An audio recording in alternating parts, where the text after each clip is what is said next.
As we all know, the Colts have been an extremely weird team this year, and I do not expect that to change in Week 18, despite the fact that they're out of the playoffs. They're a failing franchise in 2025, but there's reasons for them to play hard. Most specifically, Jonathan Taylor, and this is not just an individual Jonathan Taylor thing.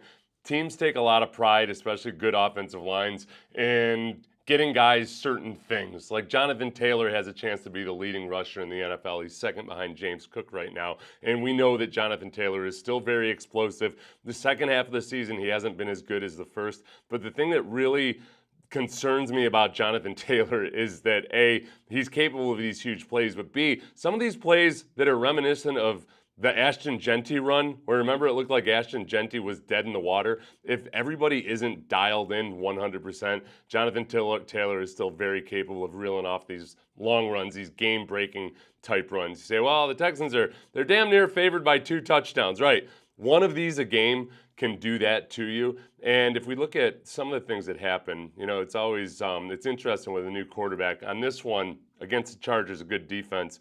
Watch how the RPO action took this blitzing corner off the edge coming from the right side of your screen there. He should have had leverage on Jonathan Taylor to keep him from bouncing out there, but he was held in place by Daniel Jones, and that's enough. That's enough to break him. Obviously, other guys are missing tackles and breaking down there too. And we've seen this. The Texans, one thing I want to address, I have multiple people over the course of the last few weeks ask me about the Texans' run defense and why is it so soft. And I don't quite know why that's the perception. They're actually one of the best run defenses in the league, especially when you look at success rate, explosive plays, first downs. Like they're really, really good. They're top 5 in all those categories. I think that sometimes on 2nd and 10, perhaps they'll let a 4 or 5 yard run go, and that feels like they're getting run on, or they'll let up a big run play or something. The run defense has been very solid. They did a good job versus Jonathan Taylor last time. The fact that this time of year, you're trying to look for anything to motivate your team. And that offensive line and everybody else that's been embattled over the second half of the season, those guys are invested in making Jonathan Taylor the rushing leader. The incentives and everything else financially or whatever, that's one thing. But they're going to get the best effort and maybe a resurgence when you're able to mix in some of the different looks with a new young quarterback who's also capable of running the ball really well. And we'll get to him later. The other big one, as it is, anytime you play the Colts, as we've known from recent history, more so last year was a bigger issue, but Alec Pierce. Alec Pierce is leading the league in over 20 yards per reception. He hasn't had a super productive year, and you're going to see most of these plays. I tried to put most of these in versus good defense, were with Daniel Jones throwing him the ball. Riley Leonard is not as capable of throwing the deep ball as Daniel Jones, but those opportunities are there. And especially when Tremon Smith is in relief of Kamari Lassiter this week, these vertical shots to Alec Pierce downfield, again, 1 touchdown on a shot play is enough to do you in. Old Man Rivers got in on the action there at the end. And then it's also it's Josh Downs, Michael Pittman, Ashton freaking Doolin. Those guys have all had big explosive plays at times this year. So head on a swivel, stay alert, appropriate level of fear, all of that. Defensively, real quick, just to show you, there's the Colts. Oh, not that. The Colts depth chart. PFF, take with a grain of salt, all of that, et cetera, et cetera. But you look at this offense, and really, it's Riley Leonard who's the only non-green dude on here. That offensive line hasn't been as good as they were in the first half of the season, and they have been in their career. But they've got some good offensive linemen. You look at the league rushing leaders right now. James Cook's got 1,606 yards. He's going to be playing on Sunday, but without his starting quarterback. Jonathan Taylor at 1,559 without his starting quarterback. And the Bills seem to be very much more in preservation mode, whereas the Colts might just go all out and just feed Jonathan Taylor the ball, have Riley Leonard run, et cetera, et cetera. Defensively, Leatu Leatu. guy that I really liked coming out of the draft. The Texans did a good job versus him, but he's got not a boatload of sacks this year, but he's really good against the run and the pass. You can see he's really strong there. Envision perhaps Blake Fisher going against him if Ariante Ursary doesn't feel right early in the game. And Blake Fisher, who's played way better than he ever has in his career in his limited time as a sixth offensive lineman, but then also last year as a left offensive tackle, might be something to watch. But Leatu Letu is just, he's really refined in his technique for a young player. And depending on how that, boy, that was, don't block him with your running back. Texans would never do, they would never try to block the best edge rusher with somebody who's not actually a good rusher. I had to cut that play off, by the way. This turned into an impromptu Statue of Liberty play. When you watch Letu versus a tight end, causes the fumble, tight end gets it. He ran for like 4 or 5 yards. Not a big deal other than that. But the Texans did a good job hemming up Letu last time. Interior defensive linemen are the guys that I worry about more with this Texans offensive line. But look, it's not a good defense. They're not nearly as good as they were in the first half of the season, but they have guys who can do damage. The Riley Leonard dynamic, and I know I played this video yesterday, but some of you may not have seen it, and if you did, just enjoy. Most of these are good plays out of Riley Leonard. Look, we know he can scramble. We know he can run. He keeps his eyes downfield when he's scrambling, which I think by rookie standards, he does a really good job of it. Had multiple plays for first downs in this game versus the Jaguars. This is really the only extended playing time he had this season on a really, really rainy day. This one, well, let me get myself out of the way there. Bad decision, near interception, but he scrambled and bought time. Another bad decision, near interception. He didn't have to scramble on that one. Took some sacks.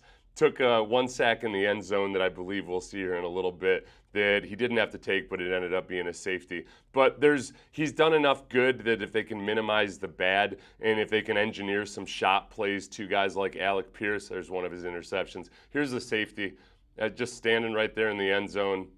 Not always as aware of when he can and can't scramble or when he should have just thrown it away like rookies tend to do, or C.J. Stroud last year against Tennessee, remember, in his second year. So the final play here is something that we'll watch, and it's something that's been a concern for the Texans, is the quarterback who can run, the quarterback who can escape up the middle of the pocket, and whether it's Bo Nix, Justin Herbert, let's see, who else am I missing?